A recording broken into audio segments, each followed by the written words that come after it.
Assalamualaikum teman-teman, ketemu lagi dengan saya Kurnada Jaya Nagriku di channel kita Ruang Diskusi Energi, Frekuensi, dan Vibrasi. Seperti biasa, kita membicarakan, ngobrolin masalah kehidupan kita sehari-hari ditinjau dari sudut pandang energi, frekuensi, dan vibrasi. Teman-teman, kita lanjutkan topik kita ya tentang aktivasi 8 tombol rezeki. Beberapa waktu yang lalu kita sudah bahas 3 di antaranya. Dan yang terakhir kemarin kita bahas adalah rezeki karena bersyukur. Baik teman-teman, malam ini kita akan mengaktifasi tombol rezeki yang keempat, yaitu tombol rezeki tak terduga. Nah, teman-teman, tombol ini akan teraktivasi saat seseorang berada dalam state kesadaran level di atas syukur. Kalau kemarin kita ngobrolin tentang rezeki karena bersyukur, maka ini state-nya di atas syukur. Di atas menerima diri dan menerima di luar diri. State di mana seseorang hanya bersandar dan berharap pada Tuhan semata. Orang yang berada di state ini sudah sedemikian mampu meminimalisir ego pribadinya dan membuka jalan bagi ego Tuhan untuk bekerja dalam dirinya. Dalam agama Islam, state ini disebut sebagai state takwa. Dan orang yang berada di dalam state ini disebut sebagai orang yang mutakin. Ya, benar sekali. Nah, informasi tentang rezeki yang teraktivasi pada state ini ada di surah At-Talaq ayat 2-3. Artinya begini. Barang siapa bertakwa kepada Allah, niscaya dia menjadikan baginya jalan keluar. Itu yang ayat 2 dan ayat 3-nya. Dan memberi rezeki kepadanya tanpa diduga. Dan barang siapa bertawakal kepada Allah, niscaya dia akan mencukupkannya. Sesungguhnya Allah melaksanakan urusan yang dikehendakinya. Allah telah mengadakan ketentuan bagi setiap sesuatu. Nah teman-teman, Imam Al-Ghazali merumuskan definisi tawakal sebagai berikut. Tawakal ialah menyandarkan kepada Allah tatkala menghadapi suatu kepentingan, bersandar kepadanya dalam waktu kesukaran, teguh hati tatkala ditimpa bencana, disertai jiwa yang tenang dan hati yang tentram. Jadi pada state ini, kualitas iman seseorang pada kuasa Tuhan itu sudah sedemikian total ya, sehingga banyak terjadi keajaiban. Anda tentu sudah banyak mendengar atau barangkali membaca cerita-cerita keajaiban yang luar biasa saat seseorang benar-benar berserah pasrah, menolkan dirinya dan menyerahkan apapun yang terjadi pada Sang Ilahi.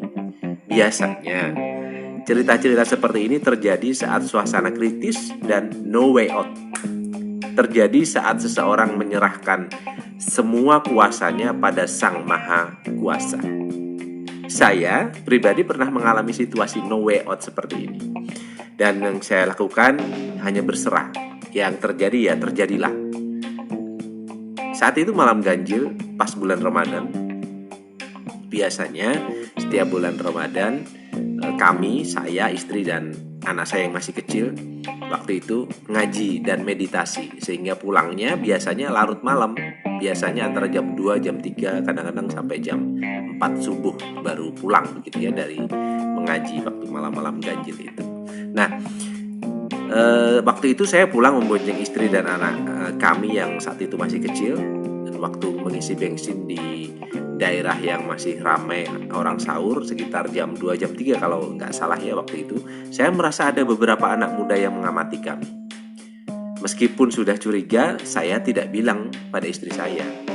Dan benar saja, tak lama setelah kami meneruskan perjalanan, ada 3 anak muda yang naik di satu motor menyalip kami. Wush! Hati kecil saya bilang, hati-hati, mereka akan nyegat kamu di tikungan depan yang agak gelap.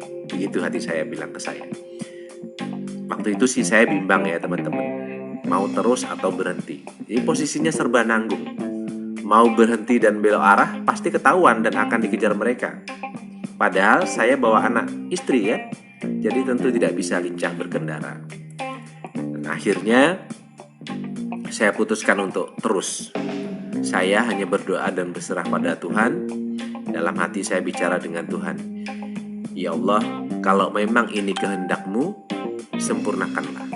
Namun kalau ini bukan kehendak-Mu, kami berlindung padamu dari kesia-siaan. Dan saya terus mengendarai motor saya dengan rasa berserah total, siap menerima apapun.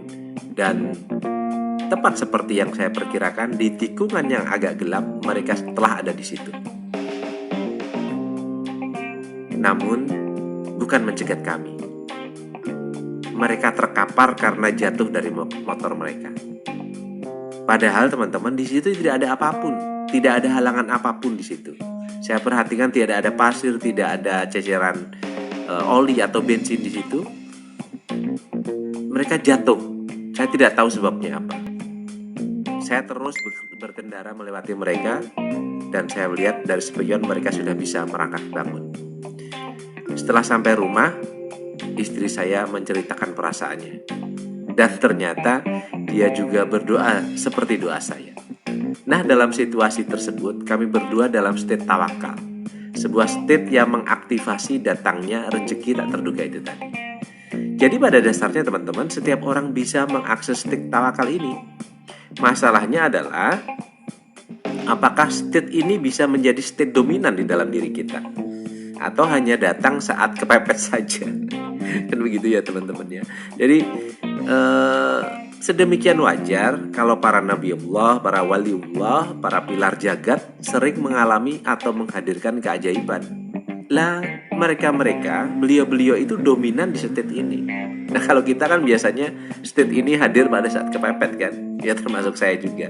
Jadi teman-teman, kalau kita bisa menghadirkan state tawakal ini, maka akan banyak keajaiban dalam hidup kita. Maka state ini, state rezeki tak terduga ini otomatis akan aktif pada saat kita tawakal tadi itu. Nah, menjadi sangat pas ketika sebuah idiom ditempelkan pada state ini. Idiomnya seperti ini. Saat aku ada, engkau tiada. Saat aku tiada, engkau ada. Oke, begitu ya teman-teman ya. Sampai di sini dulu sesi kita kali ini tentang aktivasi tombol rezeki nomor 4. Ya, ini adalah tombol rezeki tak terduga. Dan itu adalah kalau kita pada state takwa. Kemudian berikutnya kita akan membahas materi berikutnya, tombol rezeki yang kelima. Mudah-mudahan hari Anda baik teman-teman, rezeki Anda baik dan masa depan Anda jauh lebih baik. Dan mudah-mudahan kita semua bisa melalui semua pandemi ini dengan selamat. Yang sedang sakit saya doakan segera sembuh dari sakitnya. Yang rezekinya sedang seret, saya doakan semoga Allah Ta'ala melonggarkan rezeki teman-teman dan memberikan kelimpahan rezeki yang luas lagi, banyak dan berkah, sehingga membuat kita semua nanti menjadi orang yang lebih baik, lebih berkualitas dan lebih bermanfaat. Terima kasih. Assalamualaikum warahmatullahi wabarakatuh.